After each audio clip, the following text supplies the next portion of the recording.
Good morning students. आज हम हिंदी पाठमाला के पाठ 9 वायुयान की कहानी के कठिन शब्द, शब्दार्थ और प्रश्नोत्तर करेंगे। ठीक है, जिसमें आपका है पहले कठिन शब्द। कठिन शब्द दिलचस्प, गौर, वायुयान, आविष्कार, मशीन, आकाश, बंधु और प्रसिद्ध, जो कि आपको नोटबुक में 2 बार लिखने होते हैं। बीच में इस तरीके से लाइन ड्रॉ करके। ओके, एंड नेक्स्ट अपना इसमें है अब शब्दार्थ। वायुयान यानी कि हवाई जहाज, दिलचस्प यानी कि मज़ेदार। नेक्स्ट है सहायता यानी कि मदद, चकित, हैरान, आविष्कार, किसी चीज़ की खोज निकालने वाला, आविष्कारक, आविष्कार होता है किसी चीज़ की खोज करना और आविष्कारक होता है किसी चीज़ की खोज करने वाला। ठीक है, या हम इसे एक वो भी कहते हैं कि इजाद करने वाला। इजाद का मतलब भी खोज करना होता है। ओके, प्रसिद्ध, मशहूर या फेमस जो हम बोलते हैं। बंधु, भाई। सफल यानी कि कामयाब। ओके, अब देखिए नेक्स्ट इसमें है अपना सही उत्तर पर सही का निशान लगाइए। सही उत्तर पर सही का निशान लगाइए में पहला है बचपन में दोनों भाइयों ने ढेरों बनाकर उन्हें उड़ाया। तो सबसे पहले उन्होंने क्या बनाई थी? उन्होंने पतंग बनाई थी। तो उन्होंने ढेरों पतंगें बनाकर उन्हें उड़ाया। नेक्स्ट है बंधु का क्या अर्थ है? हमने अभी अभी नीचे पढ़ा है बंधु का अर्थ क्या होता है? भाई होता है। ओके, नेक्स्ट है अब इसमें आपका राइट बंधु कहाँ के निवासी थे? राइट बंधु यानी कि ऑरविल और बिल्बर जो थे वो कहाँ के निवासी थे? कौन से देश के रहने वाले थे? तो वो थे अमेरिका के। ठीक है, बिल्बर के छोटे भाई का नाम क्या था? बिल्बर के छोटे भाई का नाम ऑरविल था।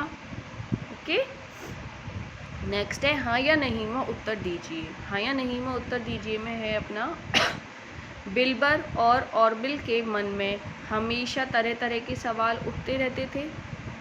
हाँ, उठते रहते थे। वो सोचते रहते थे कि चिड़िया कैसे आकाश में उड़ती है, क्या हम भी आकाश में उड़ पाएंगे? हम भी कुछ ऐसा करते हैं कि हम कोई ऐसी मशीन ही बनाते हैं। पतंग बनाई, फिर उन्होंने मतलब काफ़ी सारी बातें वो सोचते रहते थे। तभी तो उन्होंने वायुयान का आविष्कार कर दिया। ठीक है, तो इसका आंसर हमारा हाँ आएगा। नेक्स्ट है बिल्बर गगन में चिड़ियों की तरह उड़ना चाहता था। राइट, ये भी सही है कि वो यही कहता था काश मैं भी चिड़ियों की तरह आसमान में उड़ूंगा एक दिन। ठीक है, तो वो भी यह कहता था, इसलिए इसका आंसर क्या है? हाँ। देखिए नेक्स्ट है इसमें अपना बिल्बर और ऑरविल ने ढेरों गुब्बारे फुलाकर उन्हें उड़ाया। नहीं, गुब्बारे फुलाकर नहीं उड़ाए थे, उन्होंने पतंगे बनाकर उड़ाई थी। तो इसका आंसर क्या है? नहीं। राइट बंधुओं ने संसार में सबसे पहला सफल वायुयान बनाया। हाँ, ये सही है। ठीक है, नेक्स्ट अपना है क्रिया के सही रूप से वाक्य पूर्ण कीजिए। क्रिया के सही रूप से बिल्बर ने अपनी माँ से पूछना या पूछा? अपनी माँ से पूछा। तो क्या आएगा हमारा यहाँ? पूछा। राइट बंधुओं ने उड़ने वाली मशीन बनाई या बनाए? बनाई। वायुयान वायु में उड़ना है या उड़ता है? उड़ता है। ठीक है, राइट बंधुओं ने देश का नाम रोशन करेंगे या किया? किया उन्होंने। कैसे किया? वायुयान बनाकर किया। ओके, नेक्स्ट समान अर्थ वाले शब्द लिखिए। समान अर्थ वाले शब्द जिनका अर्थ समान होता है, यानी कि उन्हें हम समानार्थी शब्द भी कहते हैं और उन्हें हम पर्यायवाची शब्द भी कहते हैं। जैसे कि वायु, वायु को हम क्या कहते हैं? हवा कहते हैं, पवन कहते हैं। ठीक है, संसार यानी कि विश्व, सहायता, मदद। ठीक है, नेक्स्ट देखिए गगन, आकाश, बंधु, भाई, अवश्य, जरूरी, चकित, हैरान, प्रसिद्ध, मशहूर, आसमान, आकाश, सफल, कामयाब। ठीक है स्टूडेंट, ऐसे ही देखिए नेक्स्ट है इसमें अब आपका किसने किससे कहा। चिड़िया कैसे उड़ती है, ये किसने कहा था? ये बिल्बर ने कहा था माँ से कि माँ ये आसमान में चिड़िया उड़ रही है, ये कैसे उड़ती है? तो माँ ने क्या आंसर किया था? ये अपनी पंखों की सहायता से, यानी कि इसके जो विंग्स होते हैं ये उनकी हेल्प से उड़ती है। बेटा चिड़िया अपने पंखों की सहायता से उड़ती है, ये किसने कहा? ये माँ ने कहा। किससे? बिल्बर से।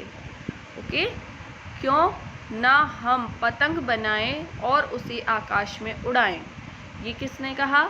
ये बिल्बर ने कहा और बिल से कि क्यों ना हम पतंगे बनाएं और उन्हें आसमान में उड़ाएं। नेक्स्ट है, हम एक ना एक दिन ऐसी मशीन अवश्य बनाएंगे, ये ऑरविल ने कहा था माँ से। किससे कहा था? ऑरविल ने कहा था अपनी माँ से। इसमें देखिए नेक्स्ट है आपका, क्यों ना हम एक ऐसी मशीन बनाएं जो चिड़ियों और पतंग की भांति आसमान में उड़े, ये भी ऑरविल ने बिल्बर से कहा था कि हम ऐसी मशीन का निर्माण करते हैं जो चिड़िया और पतंग की तरह कहाँ उड़ सके? आसमान में उड़ सके। तो ये बात कही थी ऑरविल ने बिल्बर से। ठीक है स्टूडेंट्स, अब इसमें आपके हैं प्रश्न। दोनों भाइयों ने माँ की बात सुनने के बाद क्या निश्चय किया? तो उन्होंने क्या निश्चय किया था?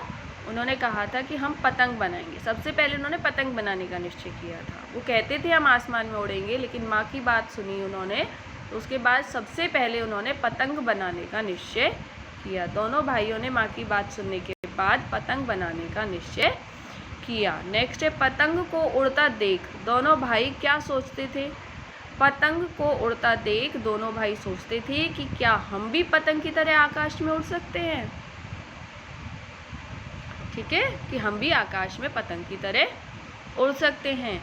बिल्बर और ऑरविल ने बड़े होकर क्या बनाया? बिल्बर और ऑरविल ने बड़े होकर क्या बनाया? वायुयान बनाया। ठीक है, लास्ट क्वेश्चन है, आकाश में उड़ती मशीन को देखकर लोग चकित क्यों रह गए? क्योंकि उन्होंने इससे पहले ऐसा कोई भी मशीन नहीं देखा था जो कहाँ उड़ता है? आसमान में। क्योंकि उन्होंने उससे पहले आसमान में उड़ने वाली मशीन को नहीं देखा था, इसलिए सभी लोग आकाश में उड़ती हुई मशीन देखकर क्या हो गए? चकित हो गए, चौंक गए। ठीक है विद्यार्थियों, थैंक यू।